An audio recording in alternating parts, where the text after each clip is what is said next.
Mga master, matapos po na naging eligible ang DepEd base po sa scorecards ng PBB 2022 ay marami na pong tanong ngayon kung kailan ito matatanggap. Yun po ay hindi talaga natin siya masasagot as to kailan.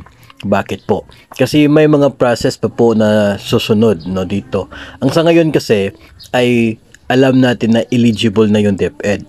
Kahapon or as early as kaninang umaga ay hindi pa tayo sure kung eligible ang DepEd.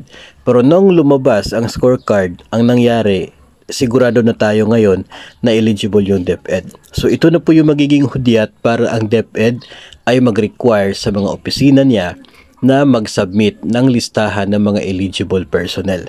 Yung listahan po na yun po yung gagamitin na basihan. Iko-consolidate po yan sa bawat division at bawat rehiyon at magiging basihan ng DBM para po sa i-release na SARO or Special Allotment Release Order.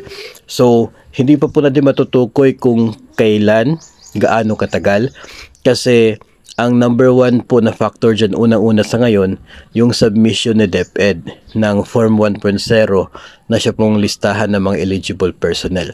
Dapat tama yung listahan na yon, walang mga problema para pagdating po sa PBB Secretariat at sa DBM ay hindi po ito ma-return para ipaulit, kundi tuloy-tuloy po na dapat tama yung submission at early yung submission para magiging early rin yung pag-release ng SARO.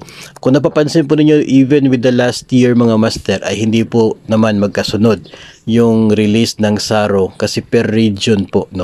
So yung pag-consolidate ay per region, tapos i-submit sa DepEd Central Office, then sa DepEd Central Office i-submit sa PBB Secretariat. Kapag bumasa sa evaluation, pupunta po sa DBM, tapos kapag pumasa na sa DBM, saka po i-release yung SARO. So mahaba-haba pa po ng proseso po yan, and ang atin lamang po maisiguro dito mga master ay the moment na mag-release po, darating yung SARO para sa PBB, ay malalaman po ninyo sapagkat ibabahagi po natin yan dito po sa ating po social media accounts. So yun po yung sigurado dyan. Sa ngayon, yung kailan matatanggap, hindi pa po yun natin matutukoy. We just hope and pray na sana magiging mabilis, sana walang problema yung mga reports na isasubmit, at sana ay mapaaga yung pagtanggap natin dyan. Pero hindi pa talaga natin matukoy yung exact na date kung kailan siya pwede makukuha. At magmatter na rin po yun sa iba't ibang mga division offices even after po na ma-release yung SARO.